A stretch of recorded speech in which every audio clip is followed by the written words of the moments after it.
It is once again the We Are You Morning Crew. I am George Daigle and glad you are here with us. If you haven't downloaded the We Are You Radio app, shame on you. Let me tell you how you can do it, boo. You can go to your device's store, whether you have an Android or you have an iPhone. A real phone is what I call it. Sorry to all you Android users.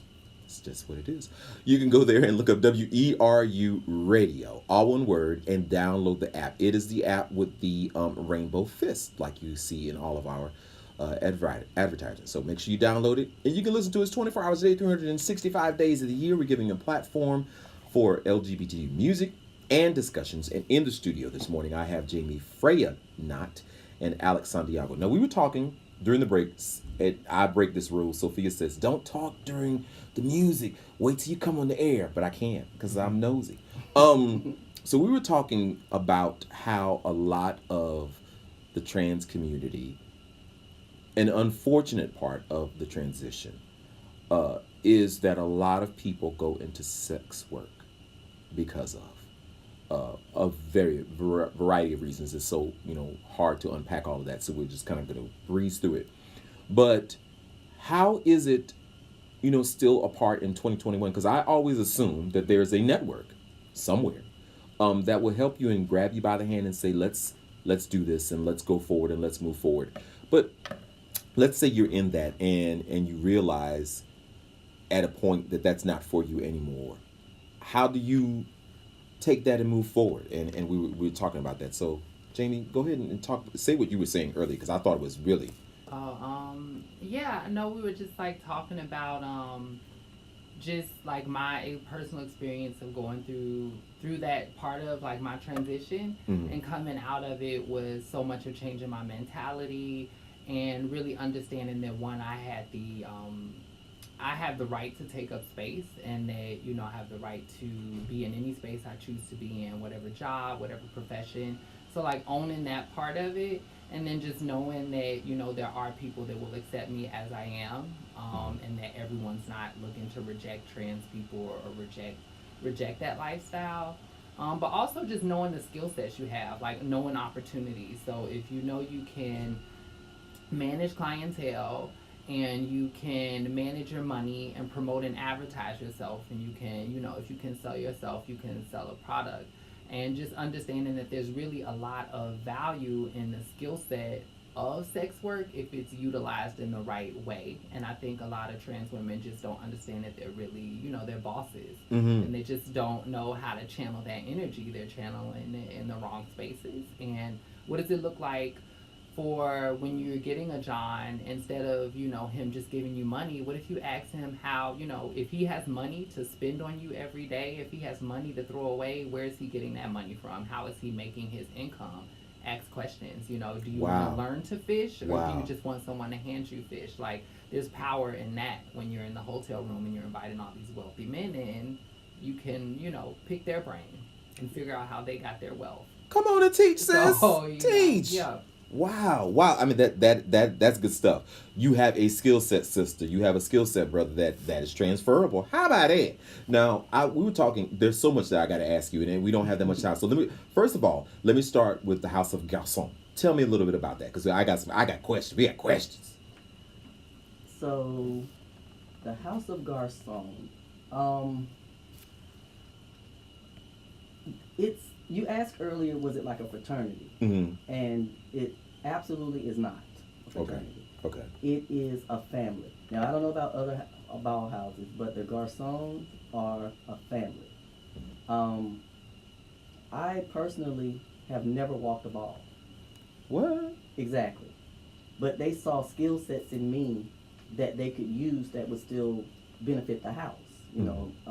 My advocacy work being one of them. No other house would have done that. If I didn't walk a ball within the first 3 months or so, I would have been out of there, One thing I love about them is the fact that they care about your personal life. They care about you as a person. If your life's not right, then they'll sit you down. Maybe you shouldn't walk a ball right now. You get yourself together. We'll come back to the ball later. And that's one thing that I love about them. It's just, I could talk about them forever, all day, because it's like, they're like a huge part of my heart, because they just are family. Mm-hmm. Like, I don't know another way to describe them. They're about advocacy, they're about community, then they're about a ball. Wow. It's not about how many trophies you can bring to the house. It's about what you as a person can bring to the house. And that's why I would never be a part of any other ball house. Nobody would ever be able to compare. All right, for the house I got song, I might have to do, because I can do a little something. I'm not that good, but if I ain't got to walk a ball, I have some skill sets I can use. Now, there's another interesting conversation, and talk about it as much as you like. But we were talking off the air. Great conversations. The best conversations happen when we're off the air. And there was a story, maybe it was like a year or two ago, maybe it was last year, and I saw this trans relationship, where the gentleman was a trans man and his wife was a trans woman, and they were pregnant. And I was like, oh my God, I need to talk to them. I need to understand this, because first of all, never knew it existed. Not that it couldn't, but how was it to go through that journey? And because everybody has all these questions, because first of all, when they used to see me when I was younger, who's the man and who's the woman? And I'm a man and he's a man. So why would you ask that? But anyway, so I'm sure in a particular instance like they were in, they had those questions. And then you dropped a bomb on my head, and now I'm about to point all those questions to you. So you are in a trans relationship. Is that okay to say? I done said it. Sorry.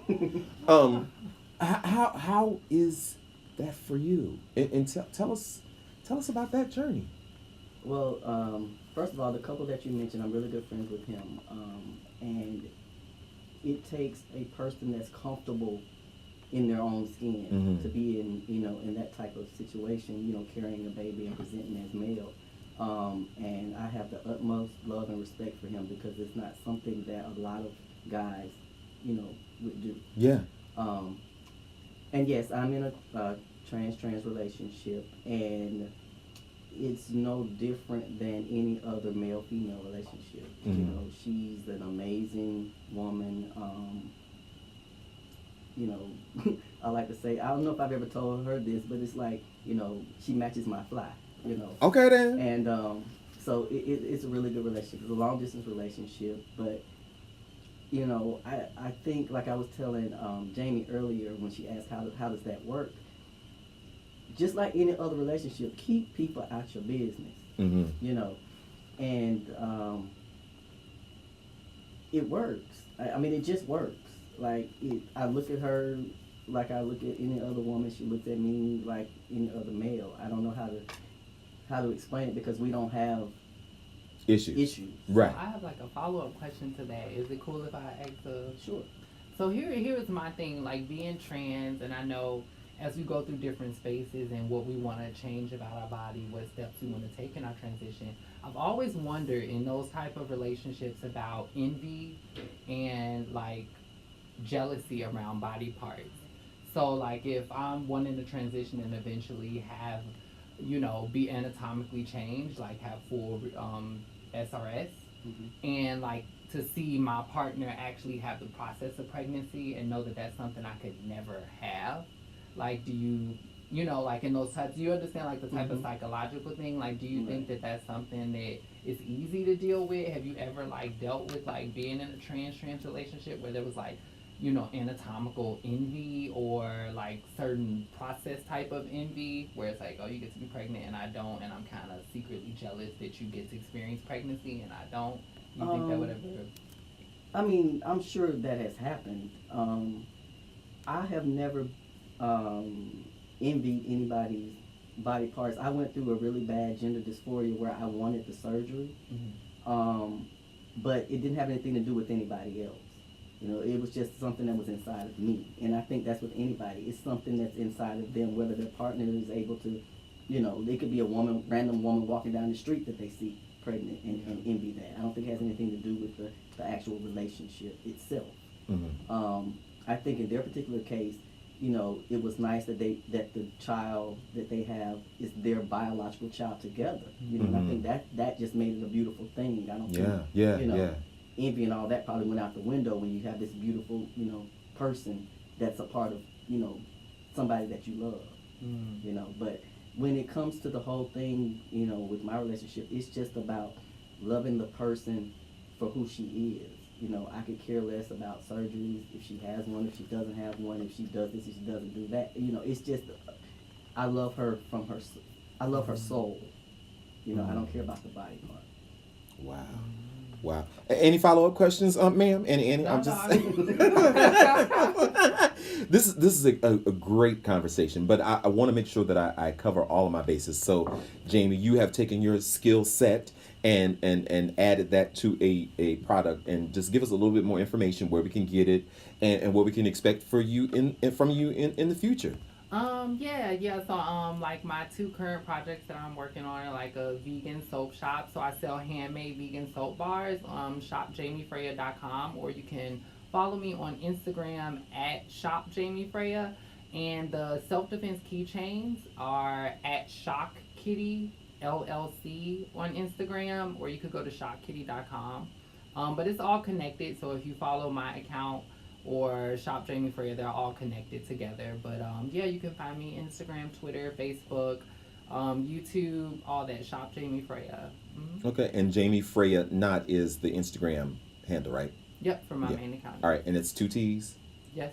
All right, so JamieFreya, and you will find her there. I usually have it pop up on the screen, but when I tell you I have no more hands, usually pops on the screen, but I don't have any more hands. And for you, Alex, tell us about your organization, how people can get in touch, how they can support, and so forth. Okay, it's the I Am Human Foundation. You can reach us at www.IamHumanFoundation.org. You can also reach us on Instagram at capital I, capital A, M, capital H, UMAN 2021. We're on, did I say Instagram? I meant Twitter. Instagram is I Am Human Foundation. And you can also get our merchandise on IamHumanStore.com, where 100% of the proceeds go right back into the community. Let me just show y'all this, because this is I don't know if y'all can y'all see this? This is nice. This is the product. He brought some for us this morning. I know I was just trying to show y'all. This is nice. Thank you so much for this. This is really nice. Jamie got hers too, but mine is just as pretty. And this is nice too. Right. Yes, ma'am. Hold on. Yeah, go ahead. Oh yeah, see, look. Ladies and gentlemen, can I tell you, I see a future radio host right here in the studio. I know, she's amazing. She is amazing. She is absolutely amazing. Was that part of your degree? Was that part of your? No, when I went to college, I was trying to study gender studies, and then I did fashion merchandising for 2 years, and then I have an aesthetics license that I got in Chicago too. So I've had a million jobs. I could see. Amazing. Y'all are both absolutely amazing. Are you in a relationship right now? I'm in your businesses for a second.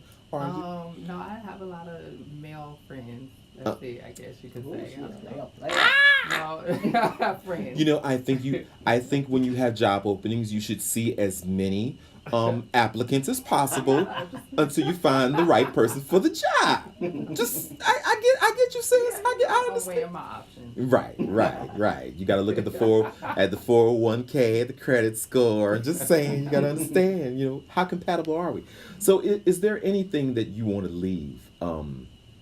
That you may have heard from people in our community, out of our community, that you want them, a thought that you want to leave them with that maybe they didn't understand, or in your experience that you want to share? I guess that what you believe manifests, and that you can honestly that wealth is something that Black people can have realistically, all of us, not just some of us, not just athletes or famous people, but all of us can have wealth and prosperity. Period. Wow. All of us. Period. And you, Alex, any final thoughts? Anything that you want to? I guess the only thing that I would say is life is just too short to be anybody other than who you are. So, say it again for the people in the back. They didn't hear you. Life is too short to be anybody other than who you are. Just live your life, be authentic, and stop living for other people, you know, because I mean they're not doing it for you. Wow. You know? Wow. Just live. Live. Ladies and gentlemen, live. Or as another friend of the station says, become. He might, if y'all don't know who he might have on Zampa is, shame on you. But thank you so very much for both of you being here on the studio today. I appreciate you.